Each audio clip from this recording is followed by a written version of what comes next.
Student, आज हम लोग क्लास 9th हिंदी कृतिका भाग 1 से रीढ़ की हड्डी पढ़ेंगे, जिसके लेखक हैं जगदीश चंद्र माथुर। उससे पहले लेखक के जीवन परिचय के बारे में जानेंगे। प्रसिद्ध नाटककार जगदीश चंद्र माथुर का जन्म सन 1917 में उत्तर प्रदेश के खुर्जा नामक स्थान पर हुआ था। उन्होंने उच्च शिक्षा इलाहाबाद विश्वविद्यालय से प्राप्त की। उनकी रुचि बचपन से ही नाटकों में अधिक थी, इसी कारण वे स्कूल कॉलेज के सांस्कृतिक उत्सवों में भाग लेने लगे। साथ ही साथ नाट्य लेखन, निर्देशन और अभिनय करते रहे। माथुर जी की कृतियां हैं कोणार्क, दशरथ नंदन, शारदिया, पहला राजा, भोर का तारा, ओ मेरे सपने। जगदीश चंद्र माथुर के नाटकों में विविधता देखने को मिलती है।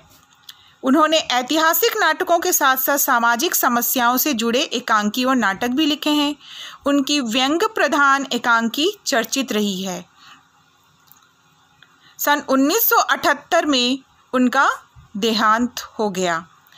रीढ़ की हड्डी के बारे में देखेंगे कि उसमें उन्होंने क्या लिखा है। रीढ़ की हड्डी एक सामाजिक व्यंग्य एकांकी है। इस पाठ के माध्यम से लेखक ने सीधा उन लोगों पर प्रहार किया है जो लड़के और लड़कियों में भेद करते हैं।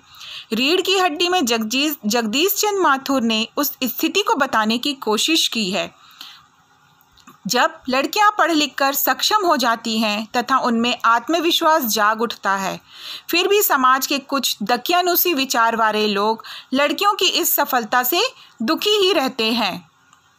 आगे हम पाठ का सार देखेंगे। प्रस्तुत एकांकी रीढ़ की हड्डी श्री जगदीश चंद्र माथुर द्वारा रचित है। यह एकांकी लड़की के विवाह की एक सामाजिक समस्या पर आधारित है। इस एकांकी में कुल 6 पात्र हैं।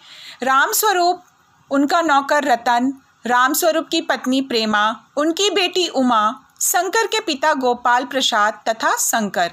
पूरा एकांकी एक मामूली से सजे कमरे में खेला गया है।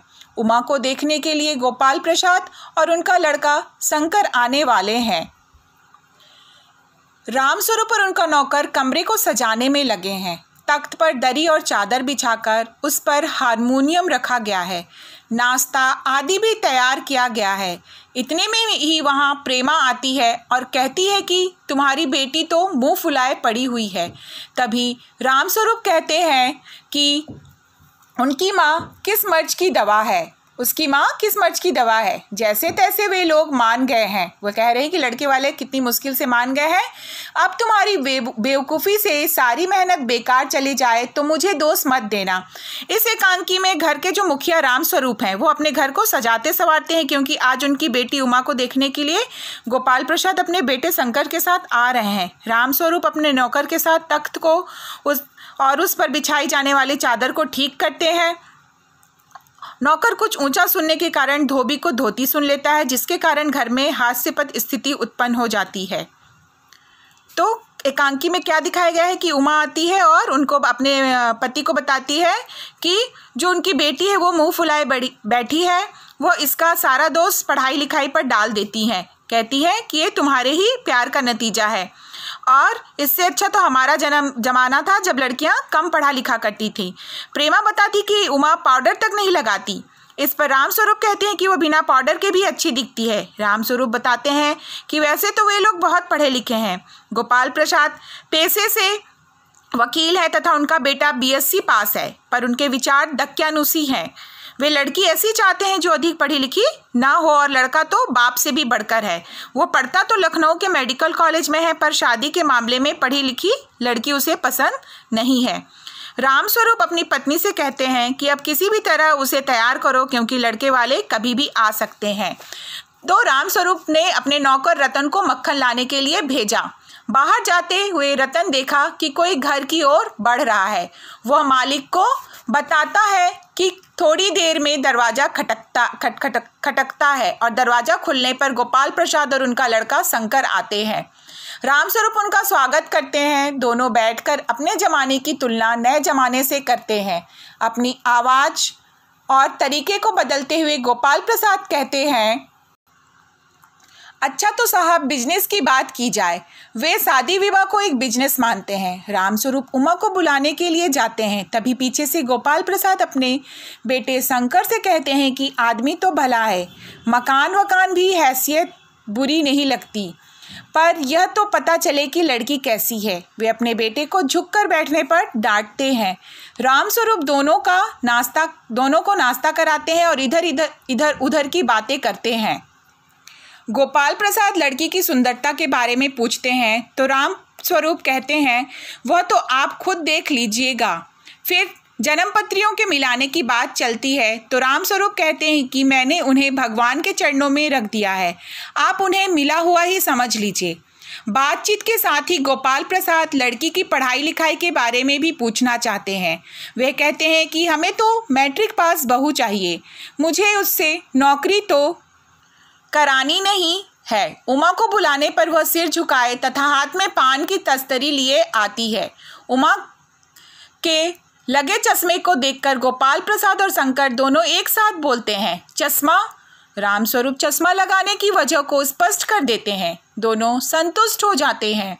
गोपाल प्रसाद उमा की चाल, चेहरे की छवि को देखते हुए गाने बजाने के बारे में भी पूछते हैं।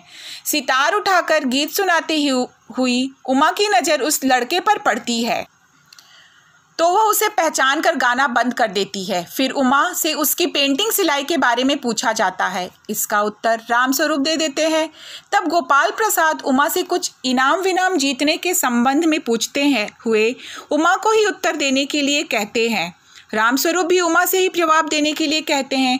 उमा हल्की और मजबूत आवाज़ में, मैं क्या जवाब दूं बाबूजी, जब कुर्सी मेज बेची जाती है तब दुकानदार मेज कुर्सी से कुछ नहीं पूछता, केवल खरीदार को दिखा देता है, पसंद आ जाए तो अच्छा वरना।